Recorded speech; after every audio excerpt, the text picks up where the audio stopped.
Banaras Lokmanya Tilak terminus express from Banaras to Lokmanya तिलक।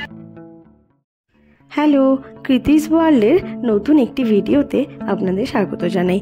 এখন আমরা পৌঁছে গেছি কিন্তু বেনারস স্টেশনে, আর ট্রেন থেকে নেমে আমরা অটো করে চলে এসেছি গধুলিয়া চক। এই গধুলিয়া চক একটা চৌরাস্তা, এই অবধি কিন্তু অটো বা গাড়ি যাই আপনারা করেন ওটা করে আসতে পারবেন। তারপরে হোটেল অবধি আপনাদের কিন্তু পায়ে হেঁটে যেতে হবে। তো আমরাও আমাদের ট্রলি টানতে টানতে হোটেলের দিকে এগিয়ে যাচ্ছি। আমরা ছিলাম হোটেল গোল্ডেন লজ, যেটার নাম্বার ডেসক্রিপশন বক্সে আমি দিয়ে দেব। বেনারসের অলি গলি হয়ে আমরা পৌঁছে গেছি আমাদের হোটেলে।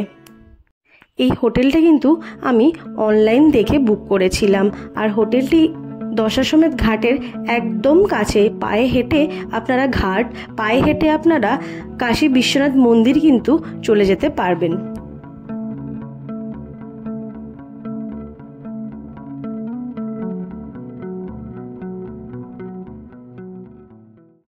হোটেলে পৌঁছে আমরা ফ্রেশ হয়ে লাঞ্চ করে কিন্তু বেরিয়ে পড়েছি বেনারস ঘোরার উদ্দেশ্যে।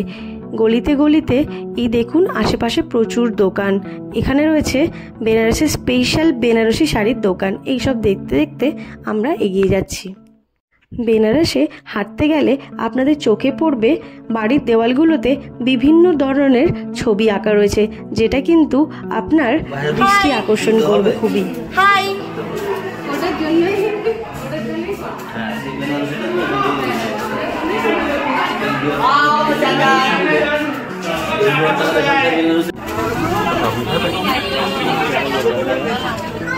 ये व्हाइट पत्ता मीठापन है ना? बनारसी पत्ता।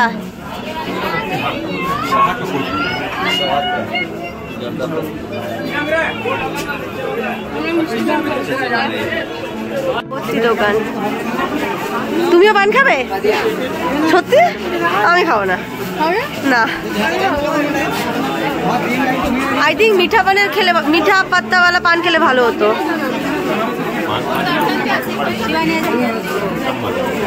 দেখাও স্পেশাল। হ্যাঁ করো, মুখে লেগে আছে। কিরম করে এটা তুলবে? বেনারস স্পেশাল বেনারসি পান খেয়ে আমরা কিন্তু আবার হাঁটতে লাগলাম। হেঁটে হেঁটে যেতে হবে সেই গধুলিয়া চৌরাস্তায়। ওখান থেকে আমরা অটো বা গাড়ি কিছু একটা করে যাব শঙ্কর মোচন মন্দির।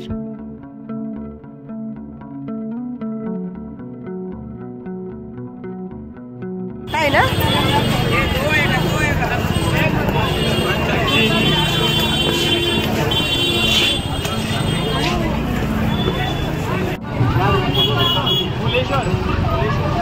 रिजर्व করে যায়, এটা যেরকম লাইনার গাড়ি পুরো রিজার্ভ করে যায়। ডাব খেলাম, এই যে আমার এইটা। খাও খাও খাও।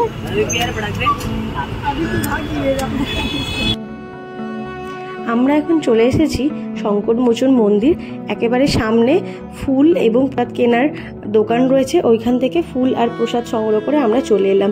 এই সামনে টিন দেওয়া জায়গাটিতে আপনারা আপনাদের ফোন, ব্যাগ যা কিছু রয়েছে ওগুলো কিন্তু জমা দিয়ে তারপর মন্দিরের মধ্যে যেতে পারবেন। তো আমরাও তাই করি। ভেতরে কিন্তু ভিডিও অ্যালাউ নয়, তাই সামনের দিকটা থেকে একটা ছোট্ট ক্লিপ নিয়ে আমি আমাদের ফোন কিন্তু ওইখানে জমা দিয়ে মন্দিরের ভেতরে পুজো দিতে চলে গেলাম। সরি, কি বলছো? এই যে বিয়ে করেছে,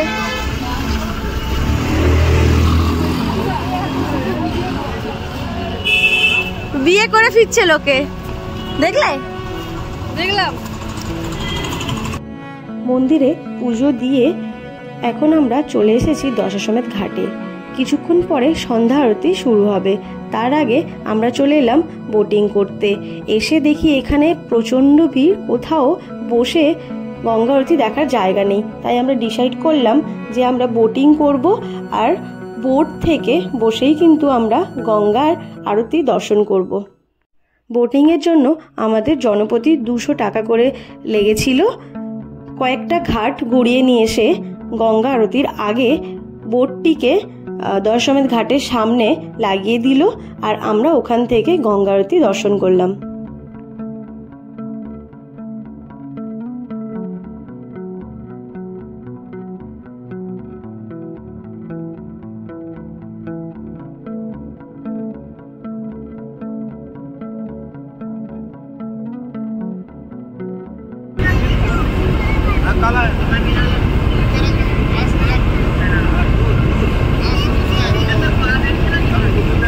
কীর্তি টাকা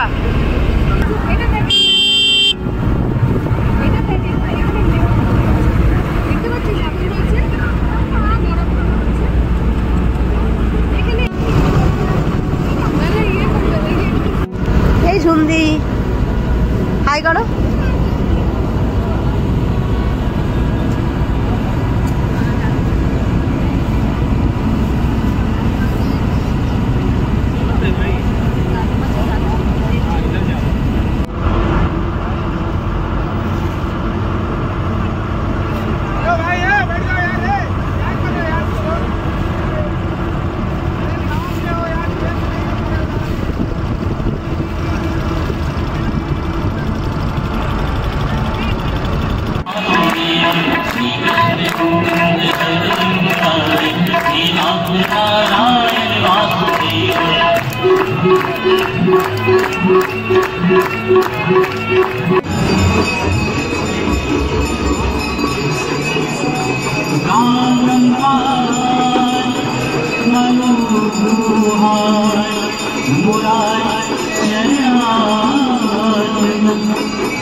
গঙ্গা আরতি দর্শন করে আমরা কিন্তু সোজা চলে গেছিলাম কাশী বিশ্বনাথ মহাদেবের দর্শন করতে, কারণ আমরা বেনারস এসেছিলাম মহাকুম্ভের সময়। ওই সময় প্রচণ্ড লাইন হতো, তাই আমরা ডিসাইড করেছিলাম রাত্রিবেলা আমরা পুজো দেব।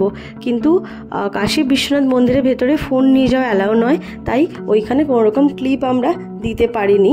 কিন্তু আমরা খুব সুন্দরভাবে আমাদের কাশী বিশ্বনাথ মহাদেবের দর্শন সম্পন্ন করেছিলাম। আজকে আমার ভিডিওটি এই পর্যন্ত। আপনাদের যদি ভিডিওটি ভালো লেগে থাকে তাহলে লাইক এবং কমেন্ট করার অনুরোধ রইল, আর অনুরোধ রইল আমার চ্যানেলটি সাবস্ক্রাইব করার জন্য। Thank you for watching.